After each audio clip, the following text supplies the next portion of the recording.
In this video, I want to talk about how some properties of water literally let human life be possible.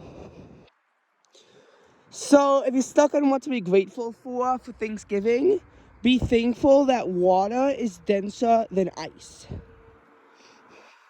You see this when you go to a restaurant and you have your water and they fill it up with ice, but you see how the ice floats on the water and doesn't sink. The same thing happens in the oceans when they freeze. It freezes at the top, but aquatic life can continue at the bottom, and then the ocean melts. Now, if it's so cold that the ocean literally freezes to the bottom, it probably isn't going to be able to melt. That's a problem. But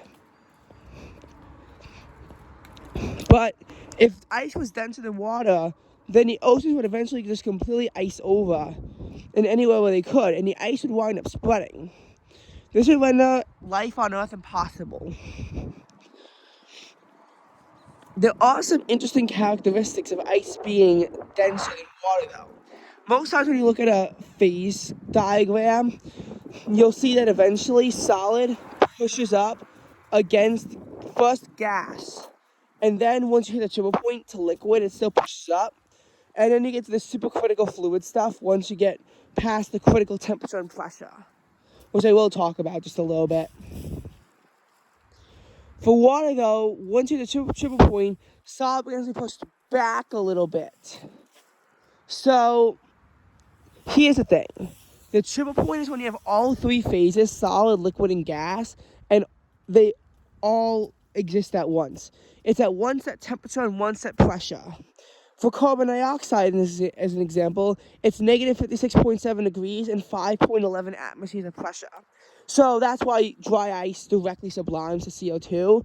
It's below triple point pressure, so solid will go to a gas. And that's actually why dry ice is popular for camping. Iodine is another substance like this.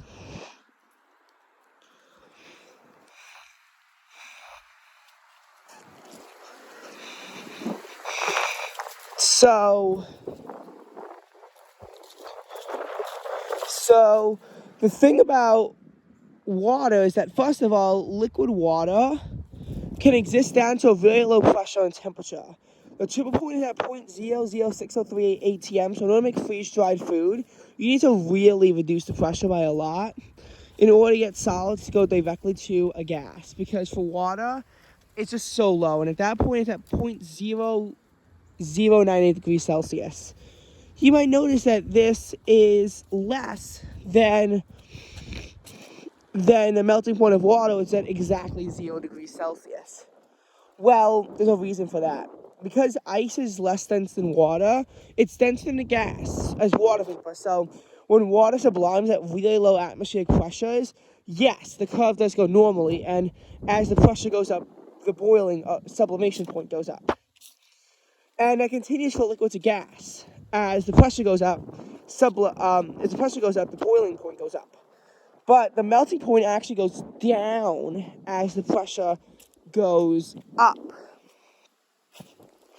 Now, then you have the supercritical stuff, which for water happens at higher pressures than most.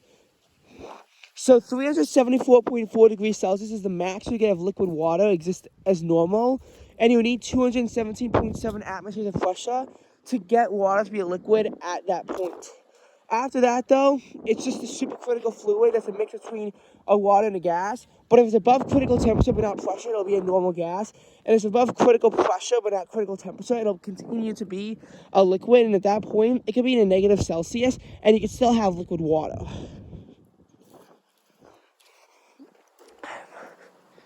Because again, water is densest at 4 degrees Celsius, well, really 3.98. And the reason why water is just less dense than, why ice is less dense than water is because as it gets colder, eventually the hydrogen bonds begin to repel against each other, separating the molecules. This is very unusual behavior, but there are some other substances that are like that. And this shows us how extreme in conditions liquid water can exist, because in a lot of because usually it's around 1 atmosphere, though this is on a logarithmic scale, so it could really go from anything from like 0.3 to 3 atmospheres. Is kind of the range where usually you'll have a triple point and liquids can begin. So water can be a liquid at very low pressures. Now, just because water can be a liquid technically at 374 degrees Celsius doesn't mean that it usually will be, because usually at that point, water begins to become superheated liquid, where it begins to take on these chemicals of a gas, such as volume does change more directly with pressure, but it still is a liquid, and you can still really burn yourself while drinking a liquid. But obviously, you know what happens with vapor.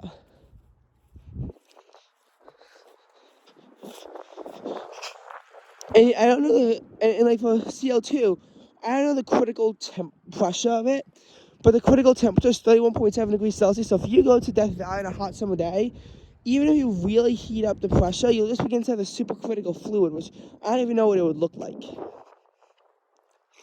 And methane, if you lower the pressure on methane, you raise pressure on methane enough, it'll also be supercritical, because the critical temperature of methane is negative 80 degrees Celsius.